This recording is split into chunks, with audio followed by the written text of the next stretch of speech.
Good morning, everyone. Welcome to the fifth in USINPAC series of conference calls in advance of the 2014 elections this week and month in India. My name is John, and I'll be your moderator for this conference call.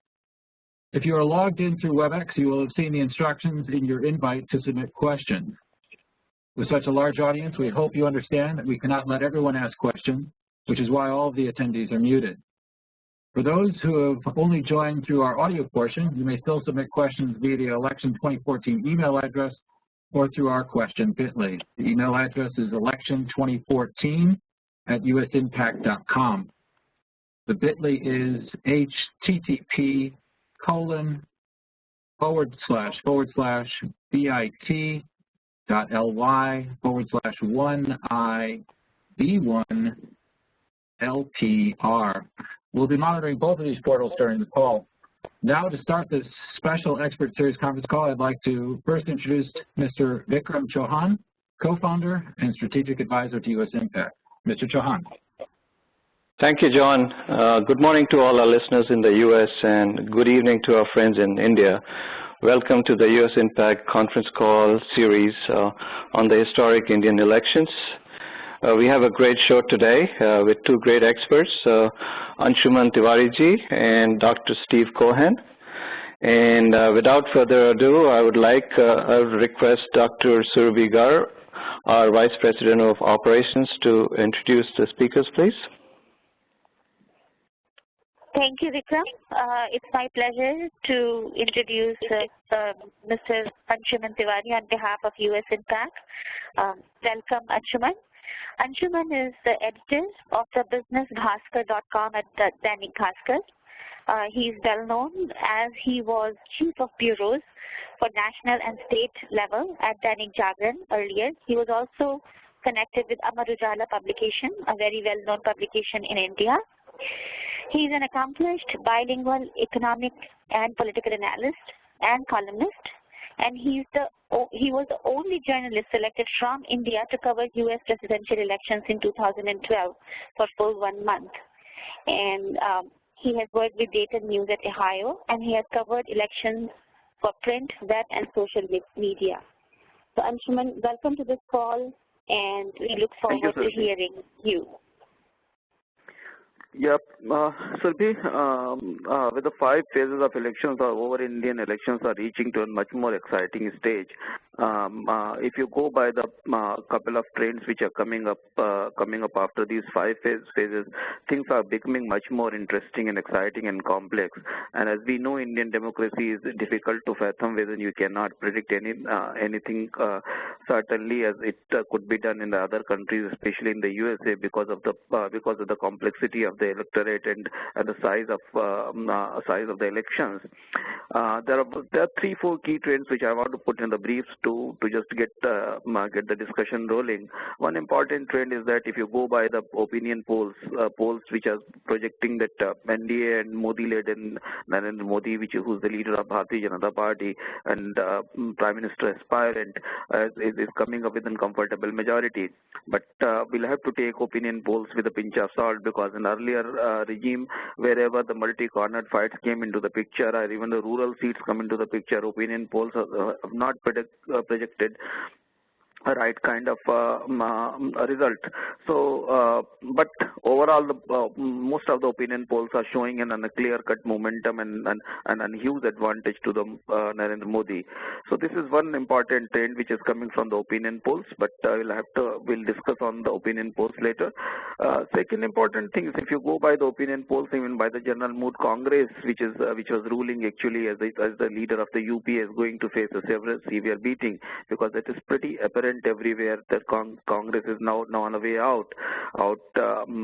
Popular perception is against that, and also voters and allies which are the part of the UP is also not favoring Congress at this time. Aam Aadmi Party, which is the new rise in the Indian political scene, has got some fumblings earlier with the making government in Delhi and then coming out. There are certain exceptions are coming up, like Punjab, where Aam Aadmi Party has started getting support, but overall Aam Aadmi Party is trying to make a third pole. we cannot predict and project anything because there's a new party, but there are people who are supporting Aam Aadmi Party everywhere. How much support could be translated into the number of seats, it will be worth seeing. These are the three top line trends. But if you go on the micro side, picture goes somewhat pretty complex. Indian election and Indian electorate is divided into the rural and urban constituency. There are 200 constituencies which are urban, and there are close to 342 constituencies which are predominantly rural.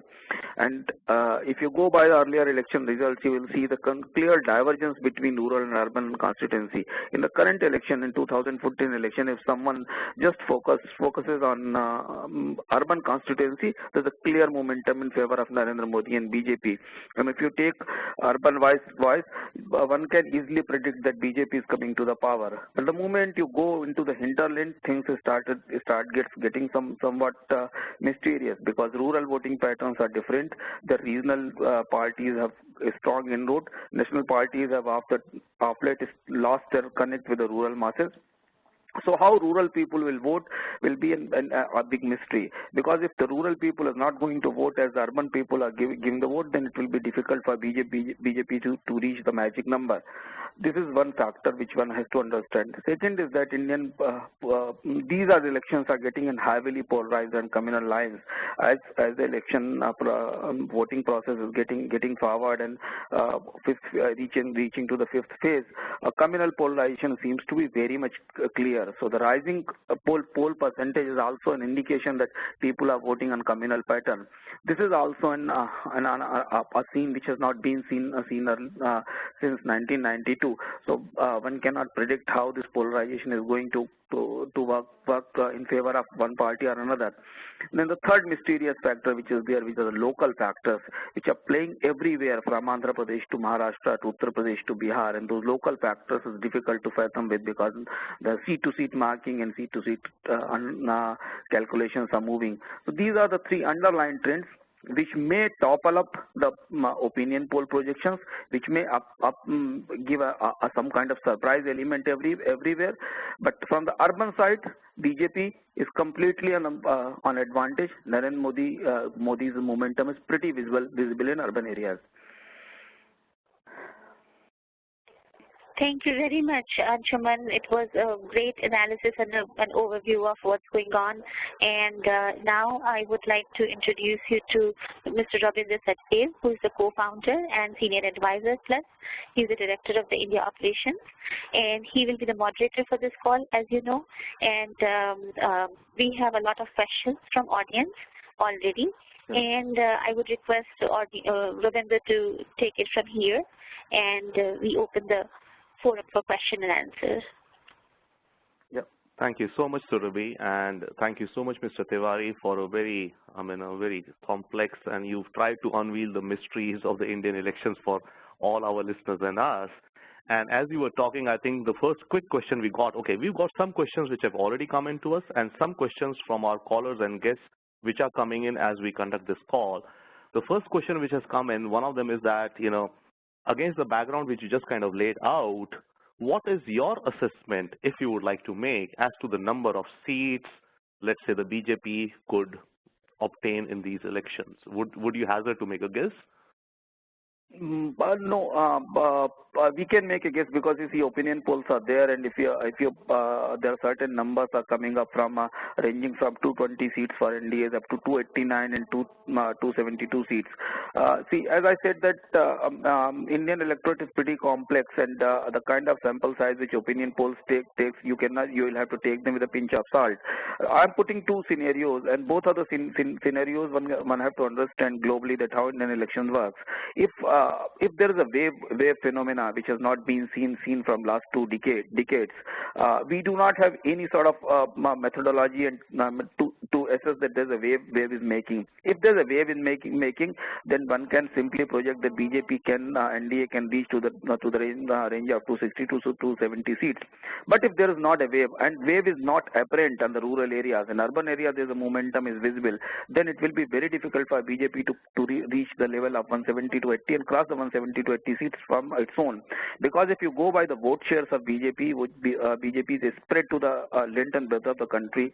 BJP is a party which contests on very limited base of electorate. On the base of that, maximum to maximum BJP can reach to the range of 100 to 170 to 180 seats without a wave with an anti-incumbency advantage which is there, and if you can add the other allied seats, BJP can finish somewhere close to 220 to 25 seats.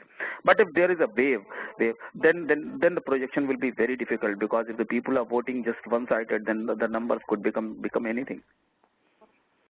Sure. Thank you so much. I think that does, lay out the possibilities, of course.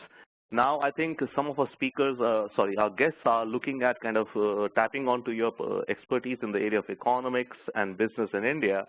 One of the questions is coming in is that, supposing if whichever the next government, but assuming it's a Modi government, suppose, it is said that India needs about $1 trillion for infrastructure over the next 5 years. Assuming a 70-30 debt equity, that means India needs around $300 billion in infrastructure equity money in the country. How do you think a Modi government will mobilize such funds? The two aspects is a very interesting question. This one aspect is about the overall credibility of Indian companies. Probably we'll have to see that after the new government comes in, how the policy structure comes from the central government, because there's a lot of projects which are stuck in the different sort of policy paralysis. Couple of projects are stuck in environment clearance. Couple of projects are stuck with some other issues like land acquisition. So one important factor to inviting investment into the infrastructure would be the land acquisition. Congress has kept put in land acquisition, and which has actually raised the expectations of landowners in India. And mind it, the next phase of development in India will heavily dependent on land acquisition. So kind of land dispute which you have seen in last 4, 5, 6 years, it will not be easy for new government to handle that hot potato. That's the one thing. So new government, even if Modi government comes, they'll have to take a very judicious and very cautious view, because mind it, Modi is itself faced a land acquisition challenge in Gujarat with certain areas which we can get from the newspapers. This is one factor. Second important factor, this is on a negative side. Positive side, what I want to say that if NDA is high probability, Modi will become prime minister or not, that will be a different debate. But BJP-led government and NDA government is in high probability. I'll say 60 to 70% possibility that BJP is coming to the power, either with Modi or without Modi.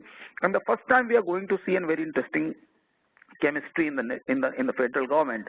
You see, the majority of the growth engine states in India, which are MP, Gujarat, Rajasthan, and even to an extent Chhattisgarh. If you include Maharashtra, which is coming for the election and next year, and NDA-led coalition or BJP-led coalition is a possibility. You will see the first time the majority of the growth engine state will be governed by the same party who is coming to the power at the center.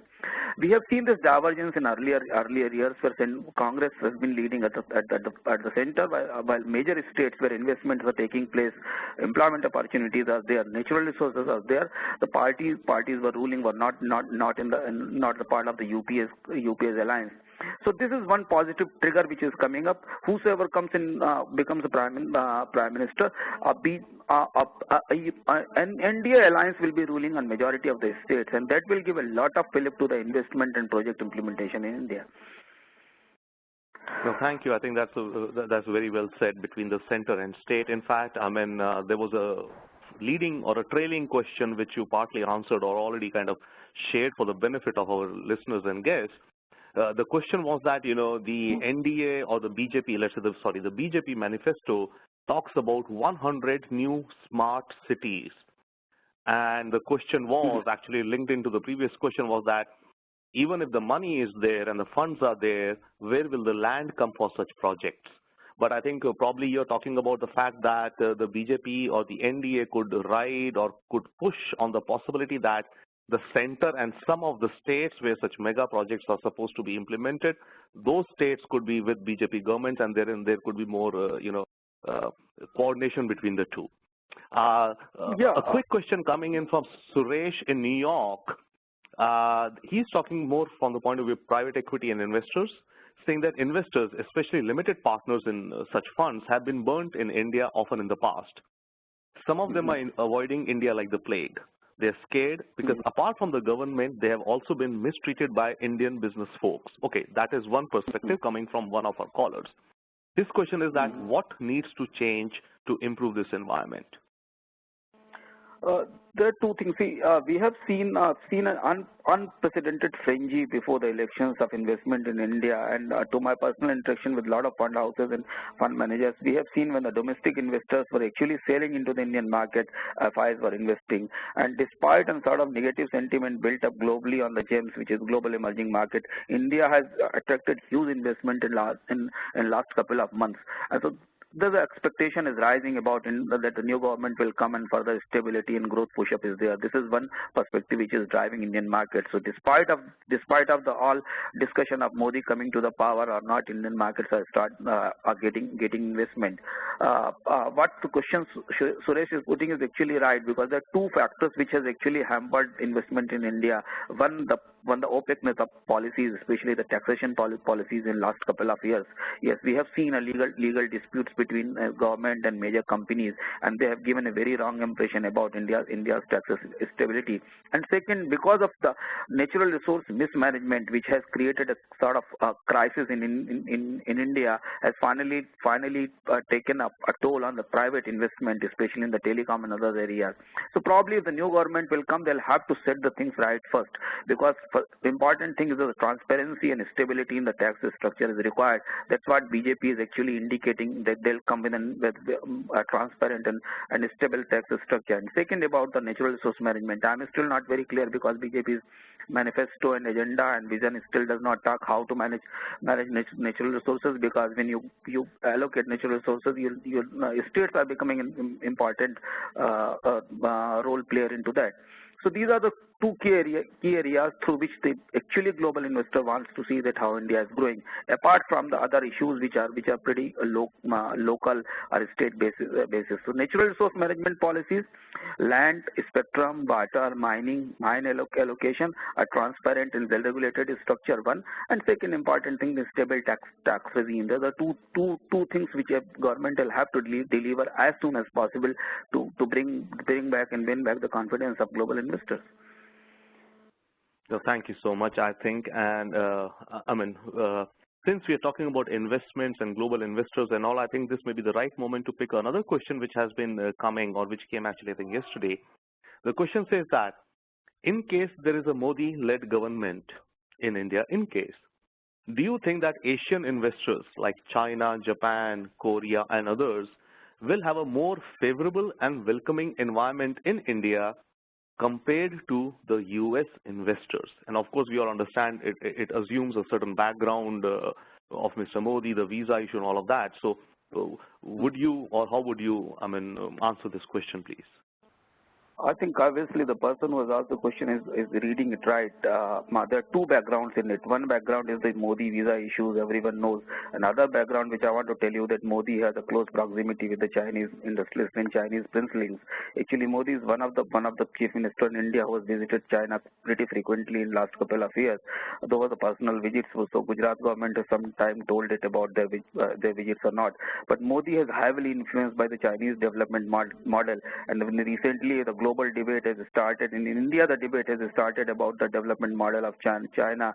One can recall a major stories came about the Gujarat and Guangdong comparison. So, and this whole mega city theme which BJP and Modi's started talking is actually comes from the Chinese background, because China first phase of development and growth has came via mega cities. So obviously Chinese investors in India, though there is no Chinese investor as such, because China is not a preferred preferable investment country in India. Majority of the Chinese business in India is coming via trade route. We have not seen direct investment of Chinese companies in India. They have not been allowed that way to invest, and then not been promoted to invest in India. But majority of the Chinese investors, especially the Chinese companies, are pretty bullish about BJP and Modi coming to the power, because they are expecting that they'll get a lot of opportunity in India. Anyway, Chinese companies are participating in India's industrial development in a big way in power and telecom sector, with the equipment supplies and deferred credit to the development. This is one area which is one has to see about. The Chinese connection of Indian economy is likely to get a boost if Modi and BJP comes to the power. If Modi comes to the power specifically, not the BJP. And other companies like Korean companies and Japanese companies are already there. They are politically agnostic companies, because they're working on their earlier in India like Hyundai and Japanese companies. So they'll be doing fantastic, doing as the market and economy grows. The only thing is that a couple of Japanese and Korean companies were looking to shift their bases from one state to other state, or maybe looking for the third and fourth phase of expansion. They'll be going to Gujarat, like Maruti Suzuki has shifted from Suzuki has transferred its next phase of expansion from Haryana to Gujarat. Those things will take place. So Gujarat, Korean and Japanese companies are already there, and they are pretty comfortable. Chinese companies are worth watching after this new government, how Chinese companies will play in India. No, thank you so much, Mr. Tiwari. We have lots of questions, rolling in, because this becomes unending and a topic of huge interest to several, and I think all of our callers who are spending their time on a weekend morning trying to understand or decode India. One last quick question, because before we move on to our next eminent speaker, Dr. Steve Cohen, the question is that probably you would have since you were talking about the rural markets and rural India and the semi-rural, semi-urban areas, what can be the one or two key things that the next government can do to bring real jobs or to create real jobs in semi-urban, tier 2 towns and cities of India? What could be just one or two key things for you? Just a quick glimpse on it, please. See, India need heavy investment and huge investment in manufacturing, and that is a possibility. I am seeing it, because see, if the first phase of India's growth is precisely driven on services sector growth, and to certain years it has been actually driven by construction sector. So India needs a huge investment in manufacturing. This is not required to generate the growth, because the kind of economy you have, you cannot remain dependent on, even for the electronics import in India's electronics imports on the top three imports right now. So India has a huge potential to invest on manufacturing, and that from there the real growth and real job story will start. But again, the question comes that India has reached to the level where several costs have started rising. Inflation has risen the cost of credit. Power costs are rising because the gas prices and fuel prices are rising. So manufacturing requires a lot of things cheaper to begin with, like cheaper land, cheaper credit, cheaper power, and cheaper labor. So those are advantages, and disadvantages are pretty mixed in India. Certain states you can get cheaper power, cheaper labor, but you won't get cheap power.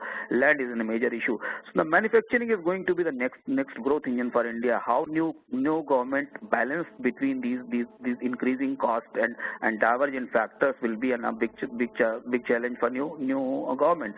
An important factor which I want to mention here. See, with the recent devaluation of Indian rupee, by default or by design, export is coming into the center stage in India, and probably we may expect that if the rupee dollar exchange value remain the same level, export can drive India's growth story, and via export, manufacturing could be driven, and that with that manufacturing, I think employment generation will start coming from the rural and semi-rural areas. But these are the 2-3 key factors we'll have to see. But we require a sort of very, very strong policy push-up and policy investment into the whole story of fresh employment. Otherwise, employment will remain dwindling between the services sector and farm sector, which are both actually dependent on the overall growth of economy. Thank you so much, Mr. Tiwari. You've given us, I think, a very well-rounded view and ranging across, the geography of India and the political context of India. Once again, thank you so much, sir, for your valuable thoughts. May I now, we would be inviting our second eminent speaker, my colleague Surabhi. Would you please introduce Dr. Cohen, please? Sure. On behalf of USINPAC, Dr. Stephen Cohen, we welcome you on this election expert series. Dr. Cohen is a renowned name in U.S. think tank circle. He joined the Brookings Institution in Foreign Policy Studies in 1998, and in 2004 he was named by the World Affairs Council of America as one of the America's 500 most influential people in the area of foreign policy. Dr. Cohen is an author, co-author, and editor of over 14 books, mostly on South Asian security issues. And Dr. Cohen has taught at Singapore's Lee Kuan Yew School of Public Policy and Kyoto University of Japan, and also at Andhra University in India. Dr. Cohen, we welcome you. Ravinder, I would request you to moderate the call from here, please. Sure. Thank you so much, Surabhi. Dr. Cohen, your opening remarks, your opening thoughts, please. We would welcome to hear what are your opening thoughts and remarks on the current situation, how you see the scenario in India and U.S.-India relations. A few minutes, and then we'll jump into the questions that are rolling in as we roll the conference, please, sir. Sure, I'm delighted to join USINPAC and everybody both in the United States, and good evening to those of you who are in India. At Brookings, we've been following the Indian elections very closely. And of course, we've established a Brookings India, which is also doing work in election policy.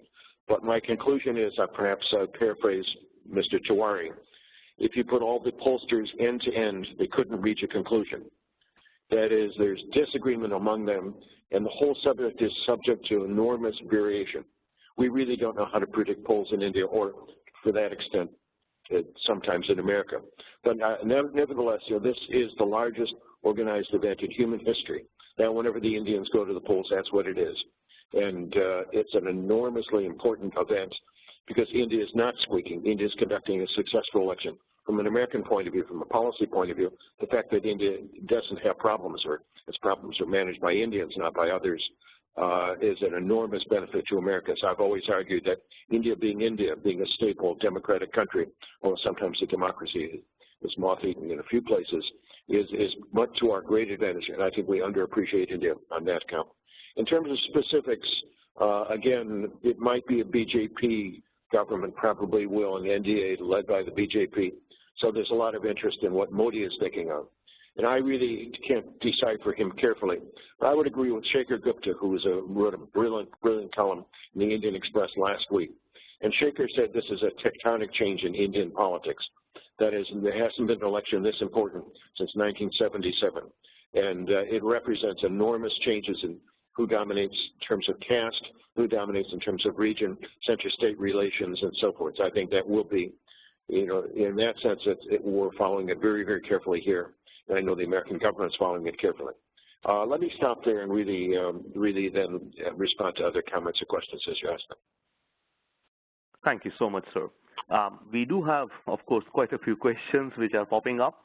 One of the questions which has come up says that there's recently, I think, Mr. Kissinger said that the U.S. administration, one of the challenges it would face in U.S.-India relations is that in India, a completely new set of people may be taking power, and the U.S. administration does not have much idea or unknowns or relationships with these new set of people or advisors who would be probably assuming office. Now, in this context, the question is, what can the U.S. do to build relationships with the new actors that could take center stage in India? Well, we don't know who those new actors will be. That's the irony. Nancy Paul, the American ambassador, did meet with Modi. Other American officials have met with him. Those of us in the academic community have good context all through both the BJP and other political parties in India, including Congress. So it's not a new thing. I myself have a lot of BJP acquaintances, some friends. So it's not it. But even, of course, there's transformation in the BJP. What Modi has done is he's eliminated the old guard of the BJP. Manmohan Singh, Jashwant Sinha, Yashwant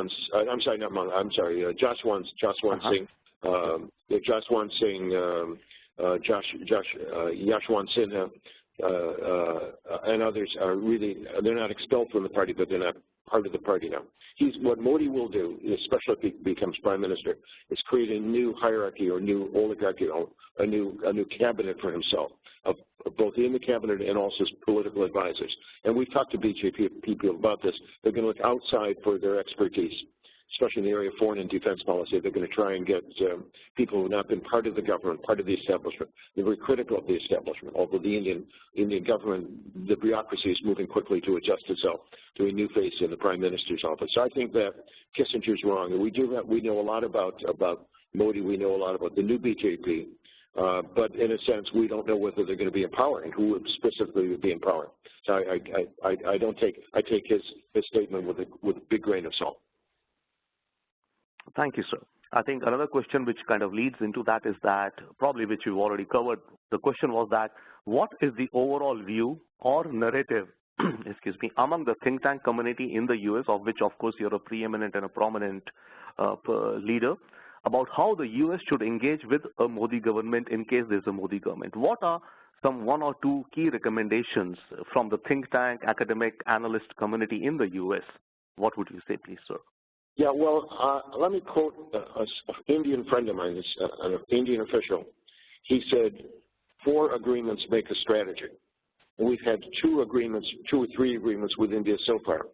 We need a couple of others to really nail down the relationship. There is, of course, the interpenetration of Indians in America.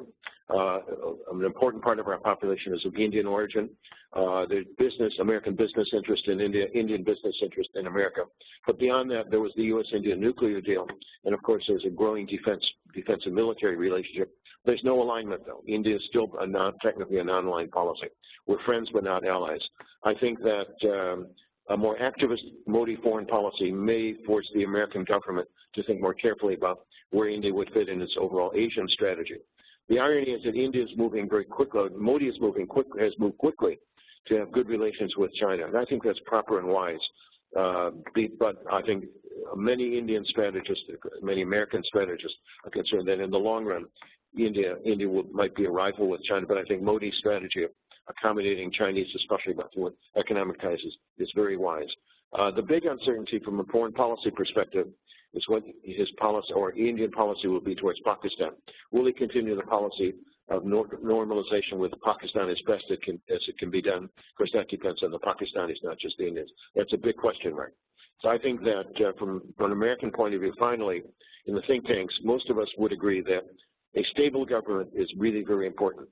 That it's hard to do business with India, whether economic business or military defense business or diplomatic business, with a government that is dominated by veto blocks. And that was the problem with the Congress-dominated government. It was dominated. There was a left-front participation. Some of the regional governments, regions had a veto on policy.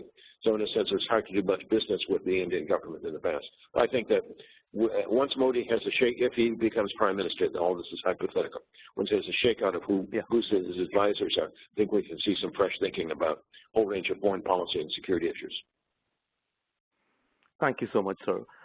As you mentioned in this discussion of yours just now that, it takes 4 agreements for a strategic relationship, perhaps, and U.S. and India have had 2 or 3 or 2.5. And you mentioned to the nuclear deal. The question which is popping up now is that U.S.-India nuclear accord is in a state of kind of limbo right now, of course, due to the liability bill, which we all understand. Right.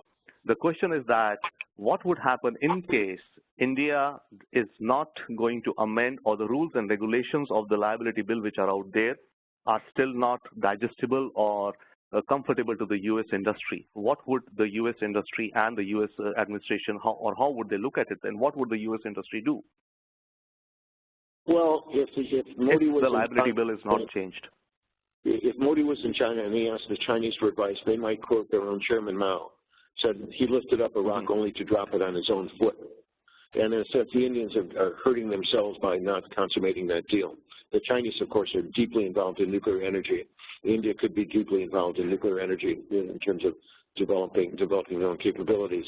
But I think it's domestic politics that keep that from happening. So I think that a Modi government, a Modi-dominated government, probably move quickly to consummate the deal. And then, of course, that would clear up a lot of American concerns about investing in India.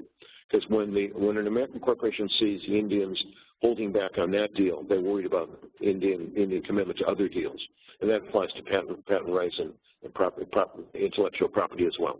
So I think that would be removal of a big obstacle. Of course, there's a defense relationship, and I'm sure that the Modi people will rethink a sort of subtle strategic based on the assumption that both India and the U.S. have a common interest in balancing China. Modi may see balancing China as an economic strategy, not as a military strategy. But if you take his rhetoric seriously, he really want to strengthen the Indian military, whether it's the Army, the Navy, or the Air Force.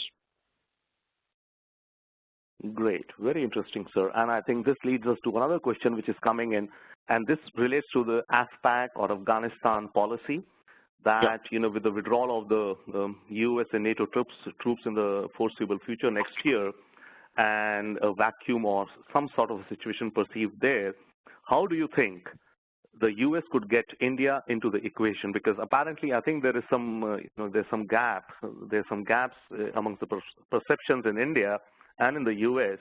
about the whole ASPAC or Afghanistan strategy post a withdrawal. What would your thoughts be, sir? Well, I've just made back-to-back trips to India and talked to a lot of people about this issue, and I think that they're disappointed, as am I, in American strategy. I think that the notion of pulling out of Afghanistan entirely is a bad idea. We have to maintain some presence there. Even the Pakistanis want us there. The Afghans want us there, and of course the Indians want us there. But we don't see India in terms of a larger region. I think you have to remember that when the British Raj was broken up, both Pakistan and India inherited the legacy. And each country believes that it has a legitimate role in Afghanistan. I think it's clear that the Pakistanis do. It's a border country for Pakistan. India has a legitimate role there, both in terms of trade, transit, cultural ties, and also ensuring that no radical Islamic groups arise in Afghanistan, which would spread to Pakistan. So I think the American government has not seen South India in a holistic South Asia, and I think we need to rethink that relationship. I'm not optimistic that they will. And the shift from Middle East to East Asia, the pivot, seems to overlook India. India is both a Middle Eastern and an East Asian country. And I think we have to see India and the region in that larger strategic framework. Thank you so much, sir. Very interesting questions. And I think I have a couple of more questions before I hand it over to my colleague Ria on the West Coast. A key question, I think, which is kind of getting red flagged by many analysts or observers in India is that on U.S.-India trade relations, as we've been observing and seeing, there are a range of issues wherein there are some disputes or such between the two countries. Now, the issue is that some of these discussions are progressing in the U.S. through a systematic process within the U.S., an agency process or something like that. For example, we had the priority foreign country argument in the U.S. And also, there's, I think, the ITC, the International Trade Commission, is to take up the issue of anti-dumping in India or some things along those lines.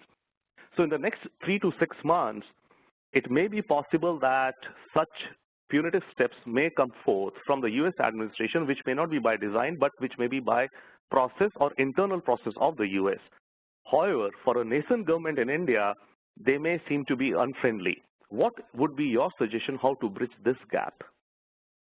Well, here I think that I don't want to go into the details because, frankly, I'm not an expert in trade arrangements, but you need high-level White House interest in India, or not just India, but the region. And I don't think we've had that for a couple of years. For the Obama administration, the nuclear deal was an unfortunate event. That was true of many of the Clinton administration. But they went through with it. But they don't seem to be in a great interest in putting India, I think, in a proper strategic perspective. It is not a major power. It is an aspiring major power. But I don't think we treat it that way. We need to treat it in the same category we treat other aspiring major powers. Certainly, the equation between India and China I don't think they see it in the same league as China. It's not in the same league as China, but it could be in the same league as China, militarily and strategically. But I think the Indians themselves have to think through some of their policies. An open-ended arms race with Pakistan and a nuclear arms race with China is not in India's interest. And we have seen no new ideas coming out of New Delhi.